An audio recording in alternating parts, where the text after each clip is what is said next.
I want to bring in Sultan Meghji. He teaches artificial intelligence and cybersecurity at Duke University.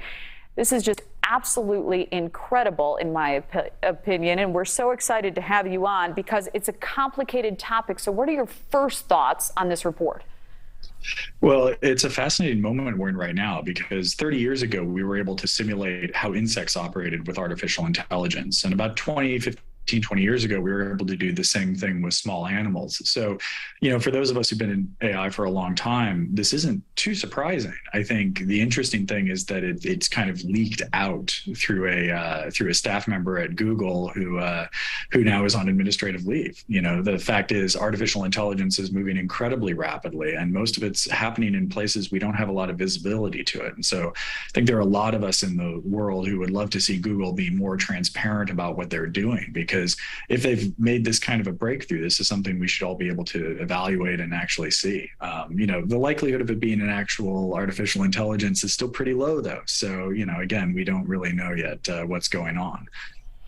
Well, do you believe that it's possible for some of this technology to actually detach from the technology sector and move into more of that human role, or, take on independent thoughts? Is that possible in your estimation?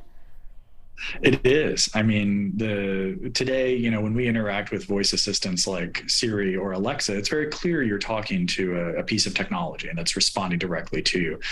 At some point, that's going to evolve over the next, year, 2 years, 10 years, 20 years, whatever it is.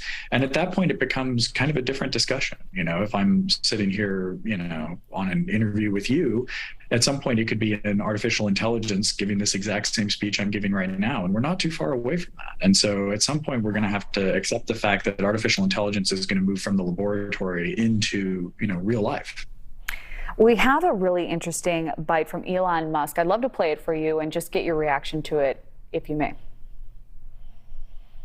In my opinion, it is the biggest risk that we face as a civilization is artificial intelligence. And you say, well, what harm could a deep intelligence in the network do? So, well, it could start a war.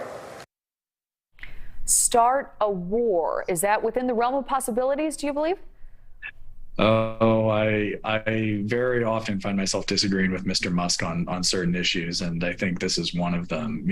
I don't think we're ever going to give an artificial intelligence the codes to our nuclear weapons or anything like that.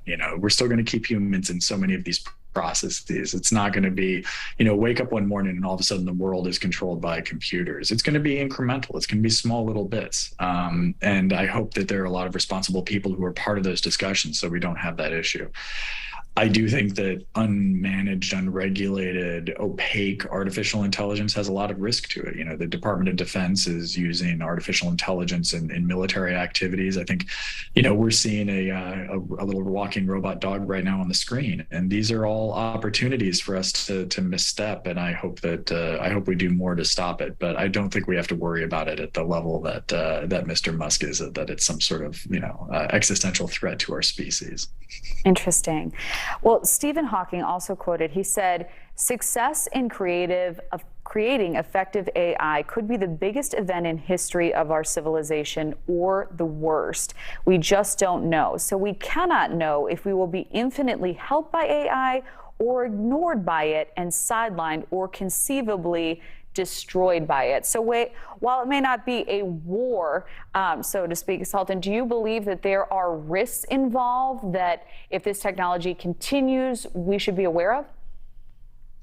Absolutely. With any technology, there is risk. And in the application of those technologies, there's tremendous risk.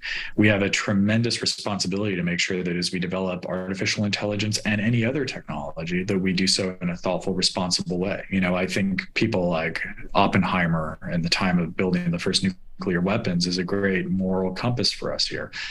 Just because we can invent something doesn't mean we necessarily should. And if we do invent it, we need to be careful about it. And we're at a very interesting moment in our development of technology. This is a moment we've never seen before. And we can't just, build something and then hope for the best. We have to be thoughtful and responsible and active participants in its development. And it's not just the developers who are writing the code, it's normal people who are thoughtful and involved in the discussion. Is AI evil? No. Is any technology evil? No. it can be used for bad things. I mean, we see it on a daily basis, and it's up to us to make sure that we're part of that discussion. And so I really hope that discussions around AI leave academic circles and the developer cubicles at Google and turn into something that's more of an active discussion, because it's an important discussion we need to have. It's certainly fascinating. We only have about a minute left, but I wanted to get your take on this. Where do you believe this conversation goes now, the situation with Google?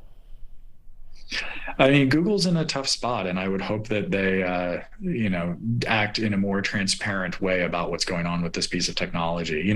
30 years ago, so much of the research into technologies like this was funded by the government. It was run in academia. There was a lot of transparency around it. It was, published papers and, speeches were given and things like that.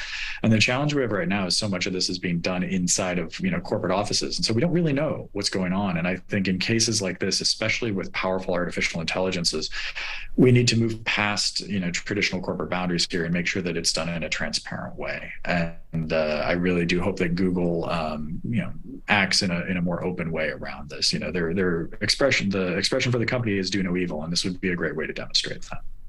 Sultan Meghji, you teach artificial intelligence, cybersecurity at Duke University. Thank you for taking time for us tonight. Certainly a fascinating discussion. Thanks for having me. Well, you